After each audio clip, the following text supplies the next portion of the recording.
Naresh business suit पहने हुए airport पर तेजी से चल रहे हैं। उनके हाथ में लैपटॉप, बैग और फोन है। फोन पर किसी से गुस्से में बात कर रहे हैं। नरेश गुस्से में, देखो, ये प्रोजेक्ट हर हाल में टाइम पर पूरा होना चाहिए। मुझे कोई बहाने नहीं सुनने। हाँ हाँ, मैं अभी फ्लाइट में बैठ रहा हूं। वह झुंझलाते हुए फोन काटते हैं और लंबी सांस लेते हैं। बैकग्राउंड में फ्लाइट बोर्डिंग की अनाउंसमेंट होती है। नरेश बोर्डिंग गेट से अंदर जाते हैं। नरेश अपनी सीट पर बैठते हैं।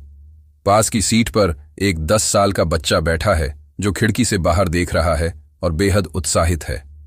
वह बार बार मुस्कुरा रहा है और हल्की हल्की आवाज में खुद से बातें कर रहा है। बच्चा खुश होकर, वाह, ये प्लेन कितना बड़ा है और इतने लोग एक साथ उड़ने वाले हैं। नरेश उसकी उत्सुकता देखकर चिढ़ जाते हैं और गहरी सांस लेकर आंखें बंद करने की कोशिश करते हैं। बच्चा उन्हें देखता है और उत्साह से पूछता है, बच्चा, अंकल, क्या आप पहली बार प्लेन में बैठे हैं? नरेश बिना देखे रूखेपन से, नहीं, मैं हर महीने सफर करता हूं। बच्चा हैरानी से, फिर तो आपको बहुत मजा आता होगा, है ना? नरेश कोई जवाब नहीं देते।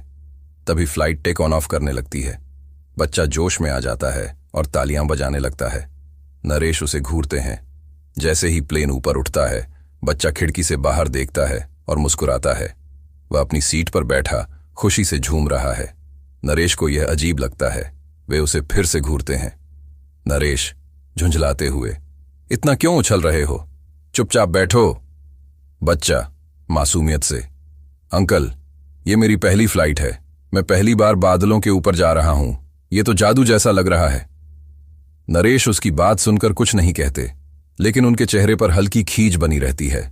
तभी हल्की टर्बुलेंस, झटके शुरू हो जाती है। जैसे ही प्लेन थोड़े झटके खाने लगता है, नरेश हल्का परेशान हो जाते हैं। वे सीट के हत्थे को कसकर पकड़ लेते हैं, लेकिन बच्चा अब भी मुस्कुरा रहा होता है। नरेश उसे देखते हैं और हैरानी से पूछते हैं, नरेश, तुम डर नहीं रहे? बच्चा मुस्कुराते हुए, डर क्यों? पायलट अंकल हमें अच्छे से ले जा रहे हैं। वो हमसे ज्यादा जानते हैं, है ना? नरेश उसकी बात सुनकर थोड़ा चौंक जाते हैं। वे सोच में पड़ जाते हैं।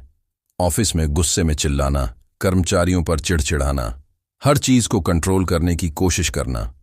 नरेश खुद से सोचते हैं, अगर एक छोटा बच्चा भरोसे के साथ बैठ सकता है, तो मैं क्यों हमेशा हर चीज को लेकर चिंता करता रहता हूं? क्यों हमेशा गुस्से में रहता हूं? फ्लाइट लैंड करने लगती है। बच्चा फिर से तालियां बजाने लगता है। इस बार नरेश हल्की मुस्कान के साथ उसे देखते हैं। नरेश मुस्कुराते हुए नरम आवाज में, तुम्हें सच में बहुत मजा आया, है ना? बच्चा, हाँ अंकल, हर चीज को एंजॉय करना चाहिए ना? नरेश उसकी बात सुनकर गहरी सांस लेते हैं और हल्की मुस्कान उनके चेहरे पर आ जाती है। जैसे ही फ्लाइट लैंड होती है, नरेश बच्चे की तरफ मुड़ते हैं और उसका हाथ थामकर हल्के से हिलाते हैं। नरेश, तुमने आज मुझे बहुत बड़ी सीख दी छोटू। अब मैं भी जिंदगी को इसी तरह एंजॉय करूंगा, बिना हर चीज की चिंता किए। बच्चा खुशी से मुस्कुराता है और हाथ हिलाकर चला जाता है। नरेश उसे जाते हुए देखते हैं और गहरी सोच में पड़ जाते हैं। दोस्तों, जिंदगी भी एक उड़ान की तरह होती है। जब हम हर चीज को कंट्रोल करने की कोशिश करते हैं, तो बस घबराहट और तनाव बढ़ता है। लेकिन अगर हम भरोसे के साथ सफर करें, तो हर मोड़ पर हमें कुछ नया सीखने को मिलेगा। सोच बदलो, जिंदगी बदल जाएगी। जिंदगी एक उड़ान है, बस भरोसा रखना सीखो।